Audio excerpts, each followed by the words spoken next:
Everyone's situation is different. Like you can go get generic guidance anywhere on the internet. But what I'm understanding is like you really, really need to know your own situation. You need to know your own numbers, know your own risk. You need to know like what is your definition of success at the end of the day. The general rules out there don't apply to everyone.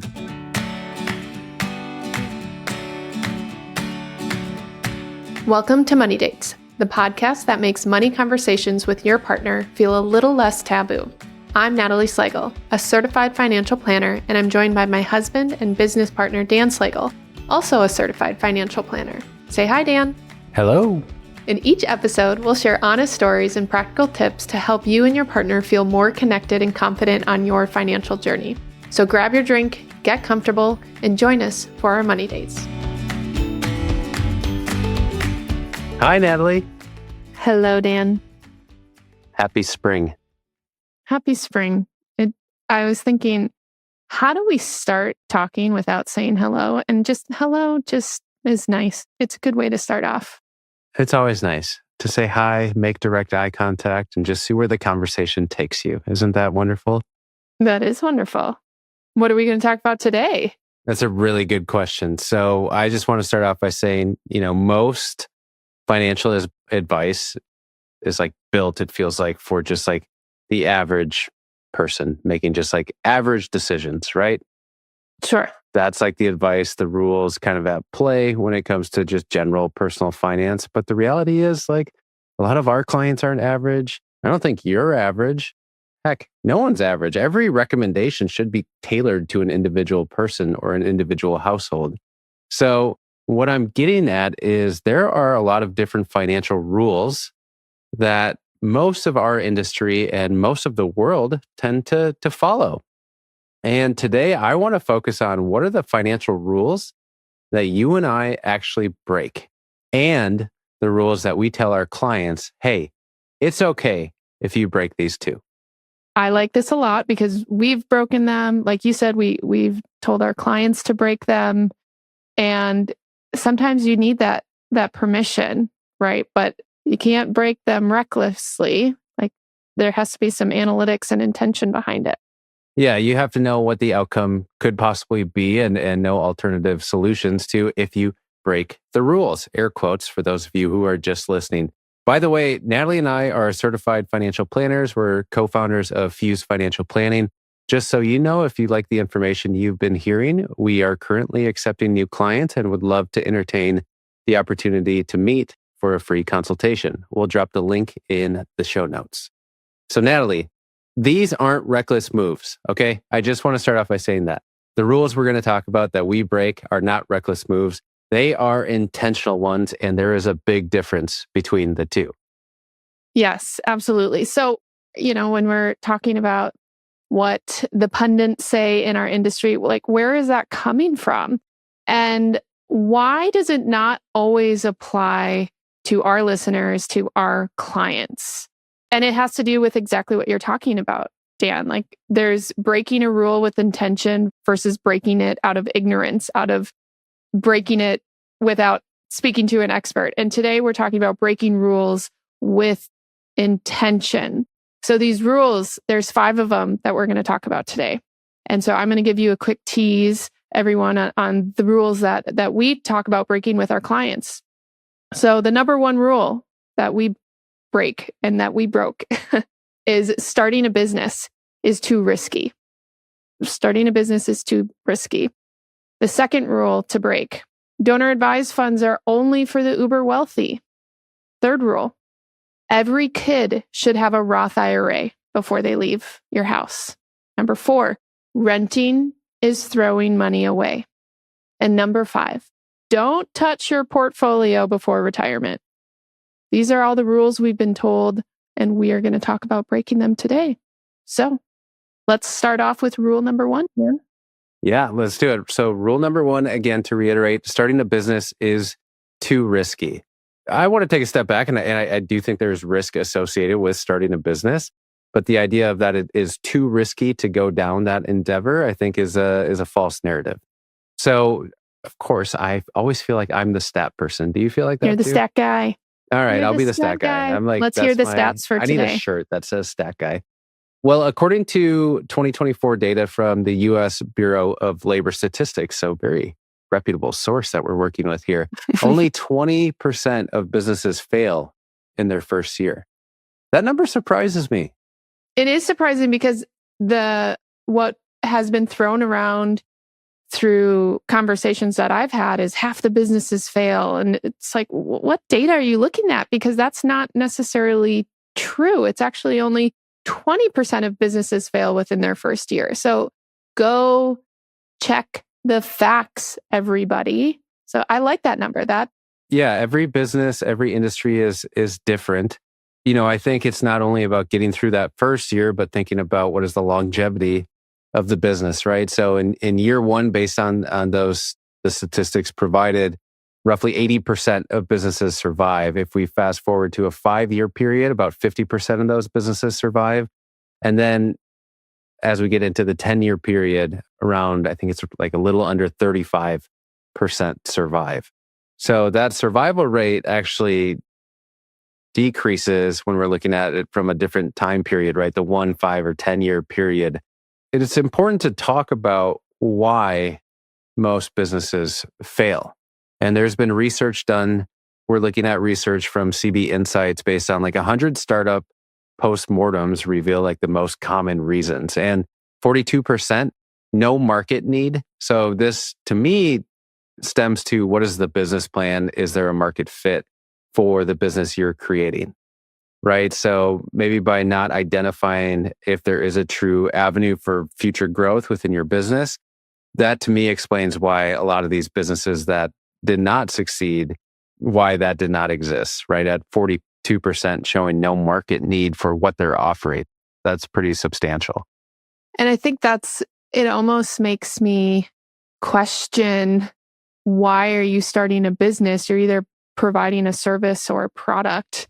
And when we created our business, we did the business plan. I remember, Dan, I think you worked on that actually a lot more than I did. So thank you for that. But you provided all these stats on why we wanted to work with the clientele that we're working with and why there's all this opportunity in such an untouched market. And there was a lot of just thought and research that we did. And the folks that we work with are highly educated, highly motivated.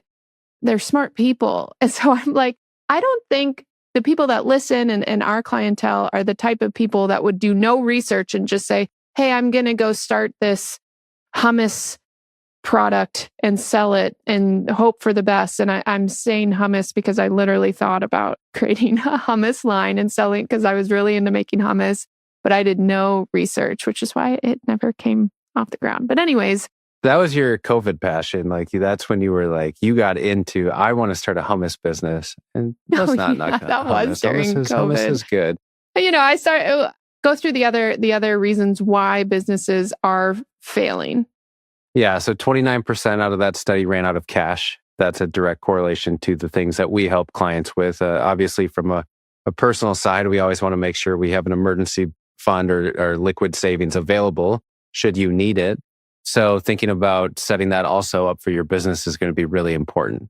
And I think also leading into that, it's about even before you start your business, one thought I have around that we've experienced and some of our clients have as well, is just making sure like we're being proactive in saving for those first few years of business when revenue maybe isn't as hopeful as what you're expecting, right? We need to always have a good amount of cash on hand to weather any storm that may come your way, especially if it is like a slowdown within revenue.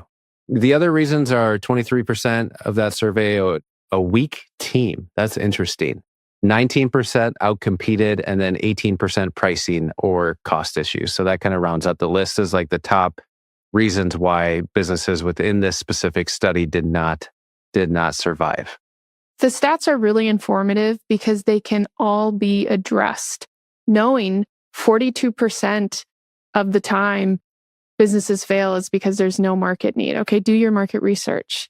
29%, you ran out of cash. Well, a lot of our clients, they've been high earners for a long time, so they've built up the cushion, and we, like you were saying, Dan, we really make those projections on the business is not the expensive thing here. It's you being just a person living in this world. Your livelihood is what's expensive. How do we make sure that you don't need to make money from the business for a long time? So I really like having the reasons on why they don't work as a reason, or as motivation to say, hey, you can do this. And we have seen ourselves and our clients take this venture into starting a business, and it has been insanely profitable and a great setup for their family, the autonomy, the flexibility. And if I could just, for anyone who wants to start a business, I just feel like this is such a powerful thing to do for your life, for your finances. And so go do it with the help of experts like us. But this is a rule that I think is worth breaking if you're able to put in the work and the research to set yourself up right.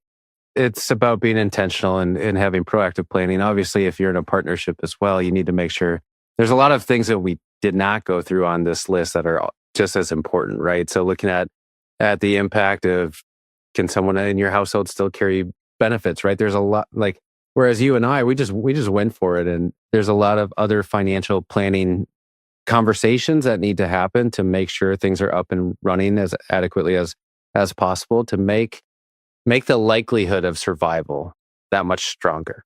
Absolutely. Well, let's go to rule number 2. So donor advised funds are only for the uber wealthy. This is so wrong, right? So a lot of our clients, I think there's that, donor advised funds are only for the uber wealthy. And the other thing is I can't afford to give that much money away to charity yet. And I'm like, that's bull crap. Can I say that on this? I think people can afford to give away their wealth sooner than what they think. And there are different avenues to do that, such as establishing a donor advised fund. Now, there are times where donor advised funds are used to be strategic, and we have lots of content. We have, I believe we have a blog.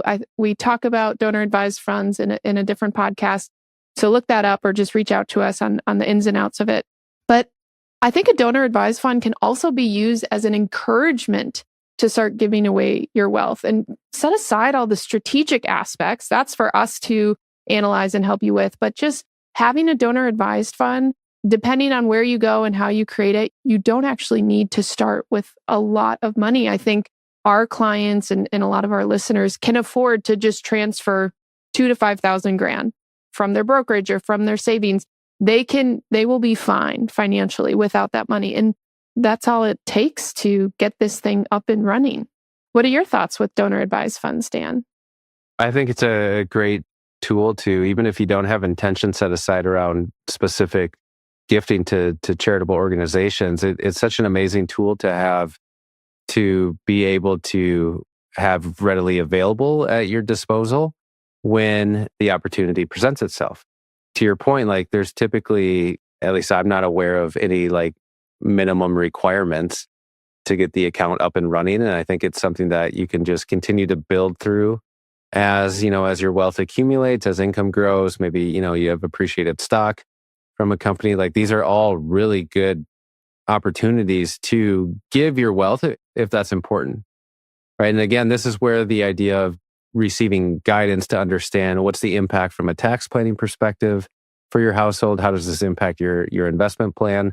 How does it impact your long-term retirement plan, right? Like, to your point, unless like your goal is to truly give away all your wealth, this is something we need to carve out and understand. What is the long-term impact by me giving X amount of dollars away per year? Because we just don't want to do it recklessly, right? So having the donor advised fund it's a really great opportunity to continue to allow your the investable portion to grow within the donor advised fund, and have the organizations that are close to you benefit from it longer term.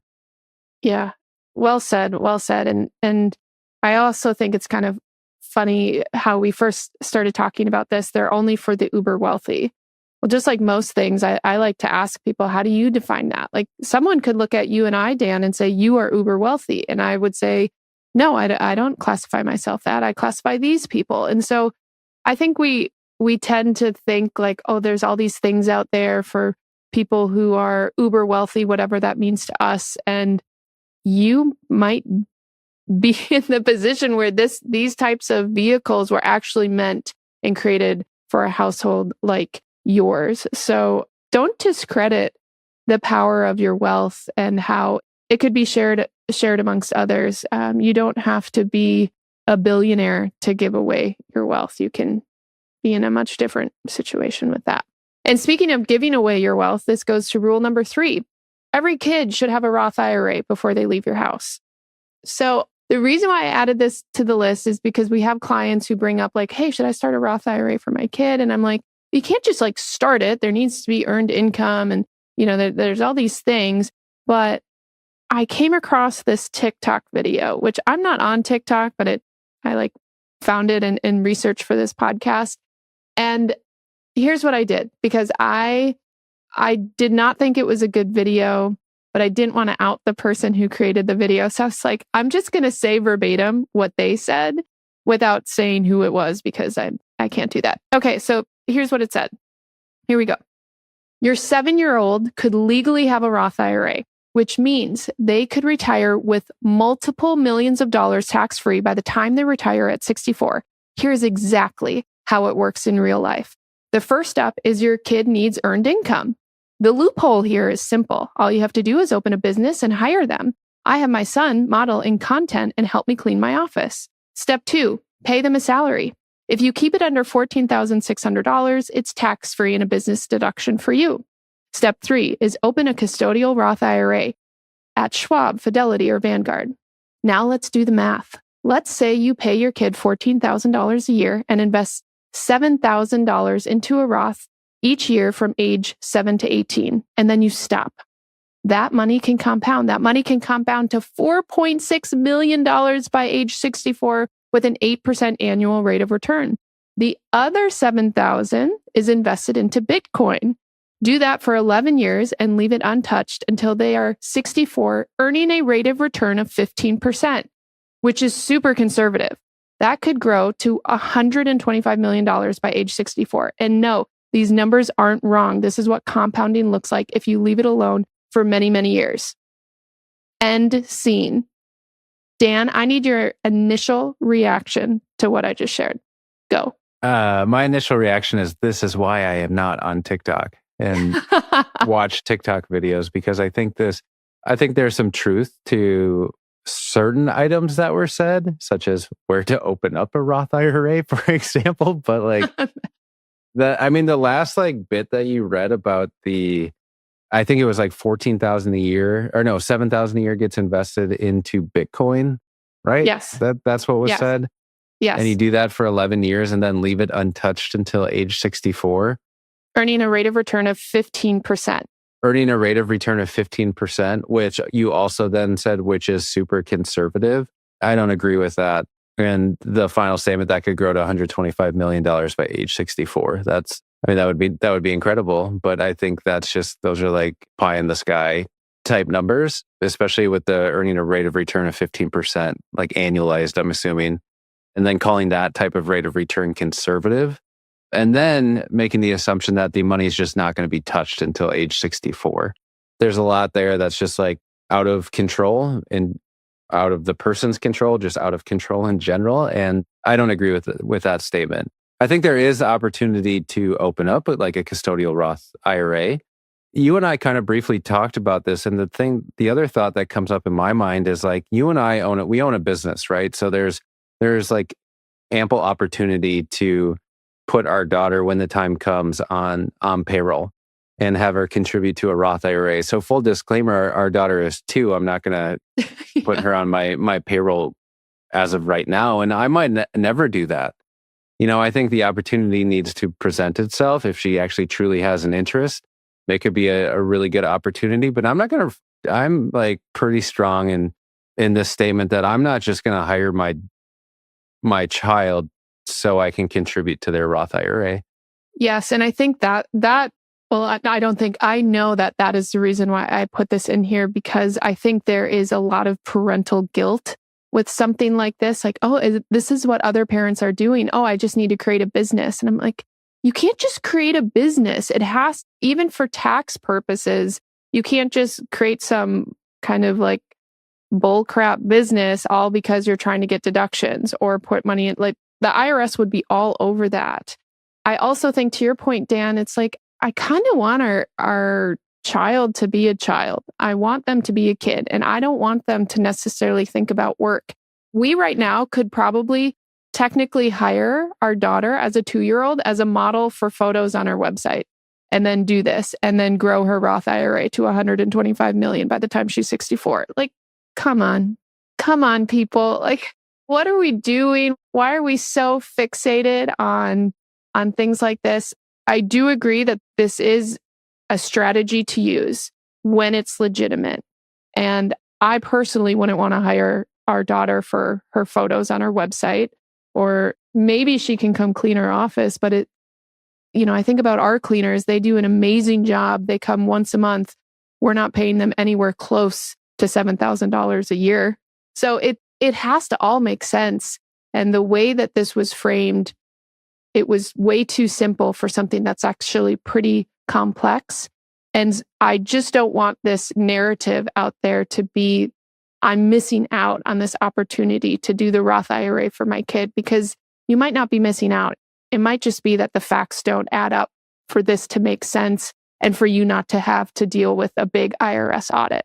This is like the perfect example of like the societal guilt, or like even within our industry. I see posts like this all the time on like LinkedIn, right? Like, why would you not do this? And I think it's just one of those things that make you as a parent feel like guilty if you're not doing it, right? So like, I welcome clients bringing up this conversation in our visits if it makes sense, right? Like, you need to still take care of yourself and your financial future. And then we should be thinking about our children. My dad was self-employed. I never had money put into a Roth IRA for me in this instance. And I think I turned out okay.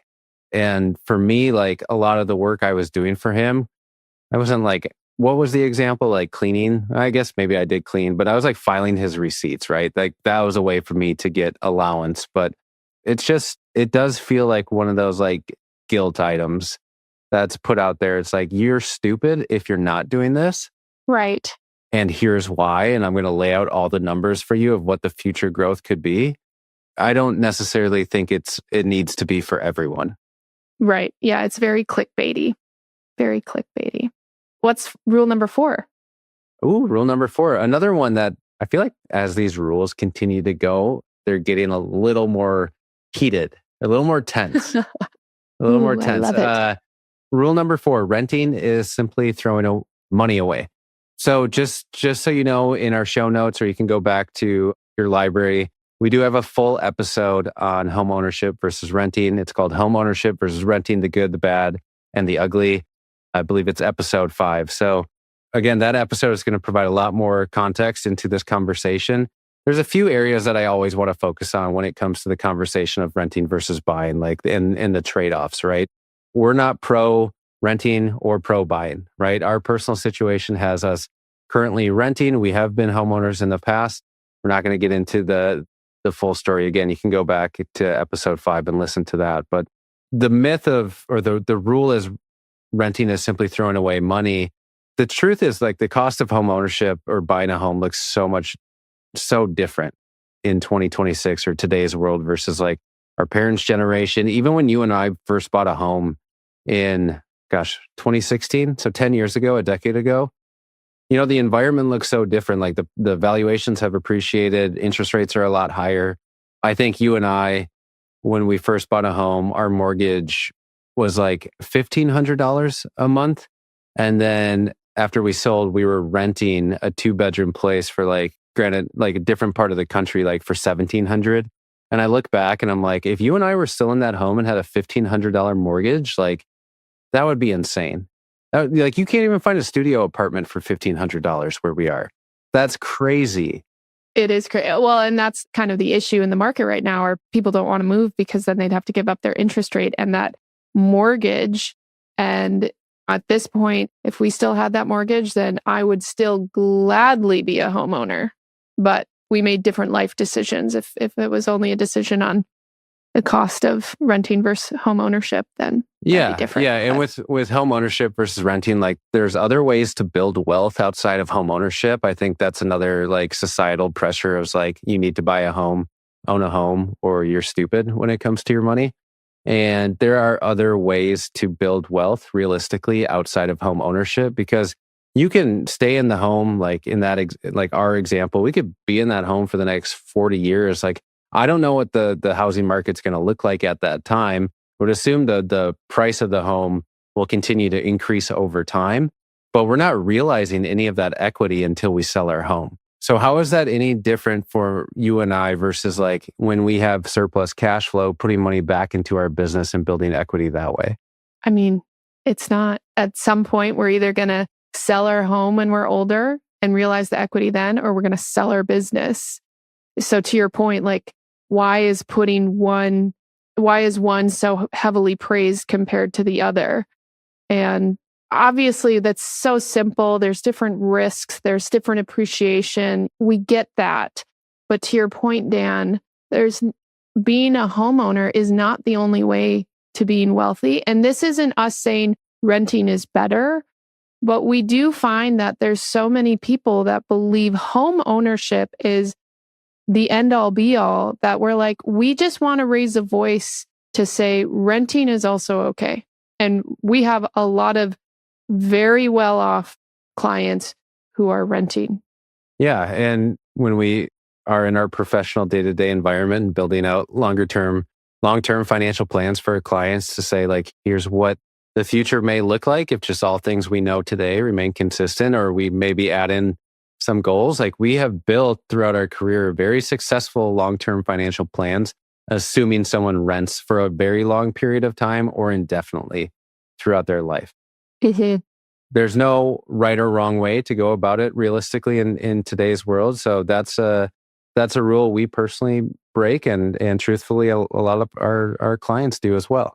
Yeah. And even our last guests on our podcast talked about how they were going to buy a home and they decided, I mean, it kind of was more on the value side than the financial side. They wanted flexibility. Their parents are getting older. If something happens and they have to move, it's a lot easier to move out of an apartment they're renting in downtown LA than a home that they own. So we just want to make sure we're providing a different lens on the whole renting is throwing money away. That's just not the full story there. All right. The last and final rule, Dan, what is it?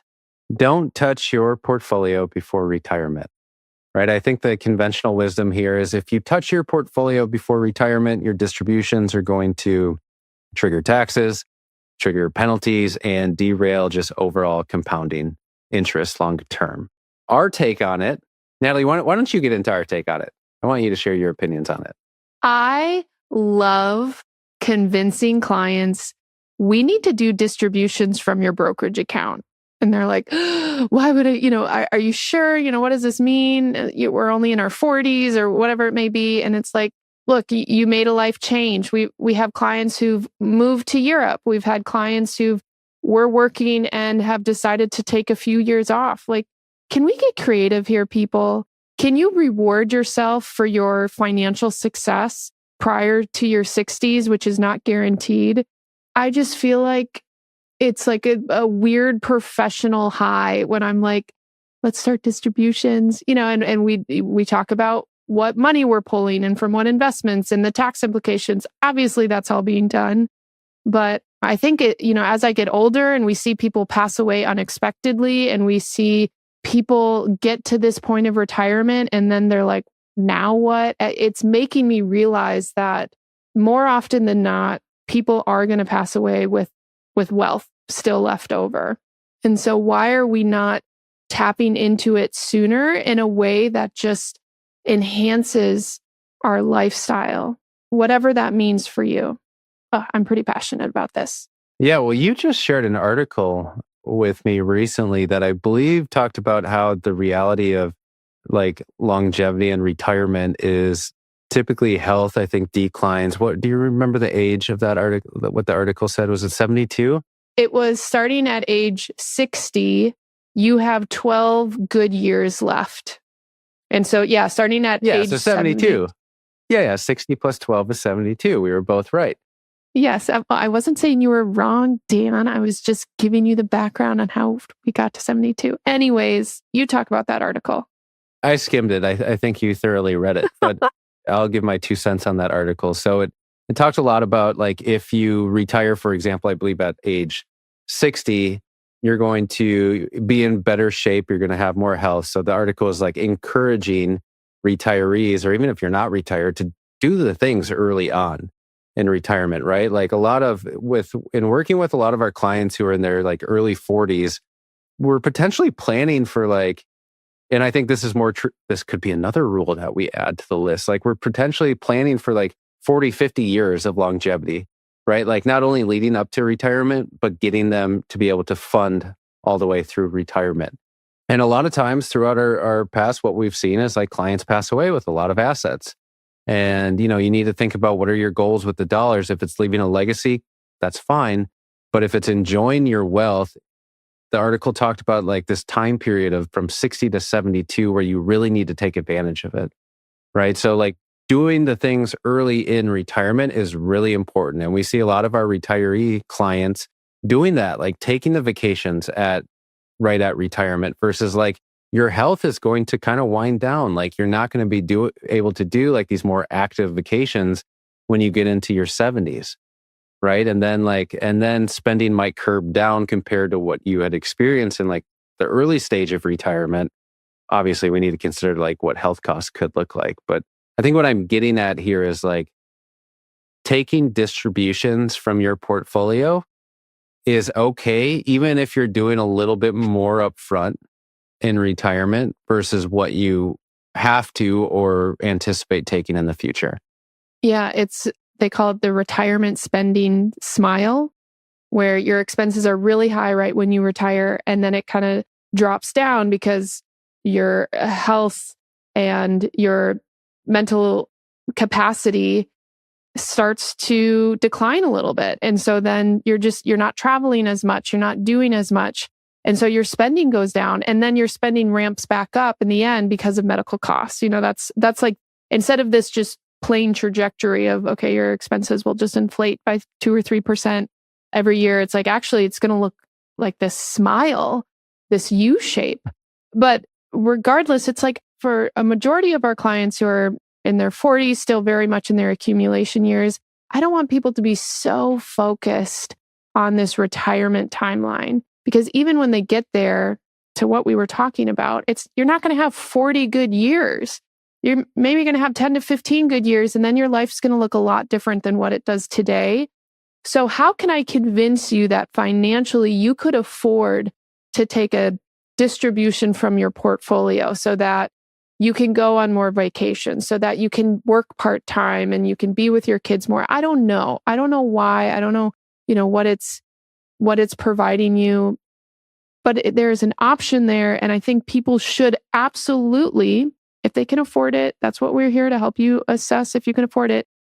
They should absolutely consider taking portfolio distributions before retirement. Big rule break here. Love it.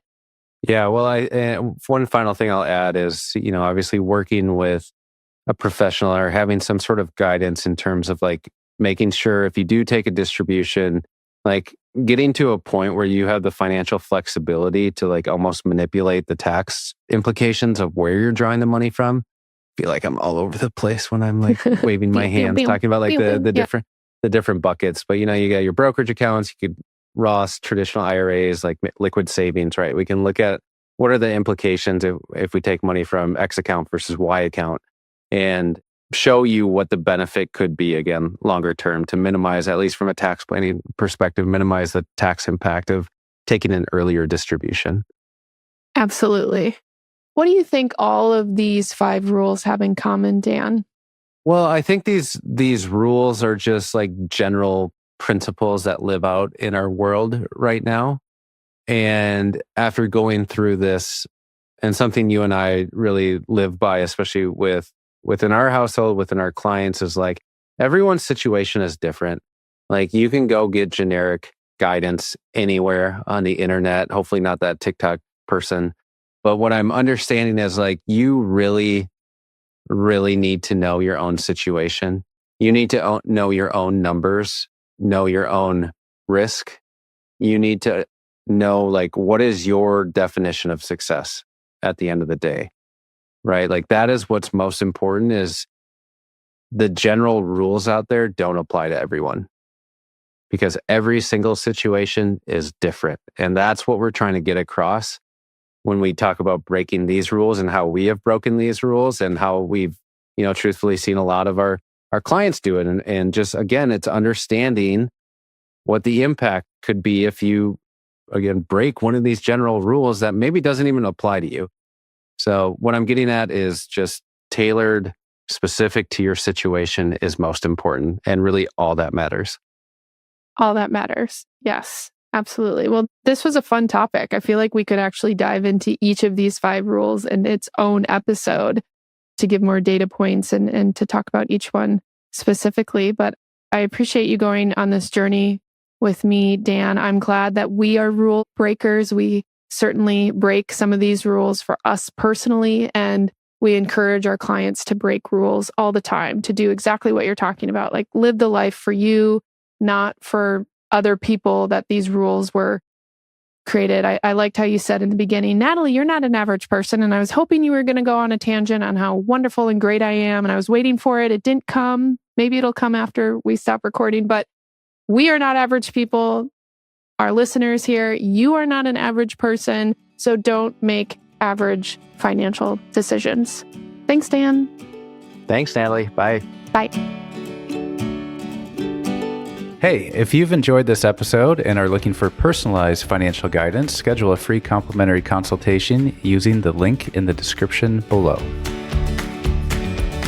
Natalie and Dan Slagle are the founding partners of Fuse Financial Planning, a registered investment advisor.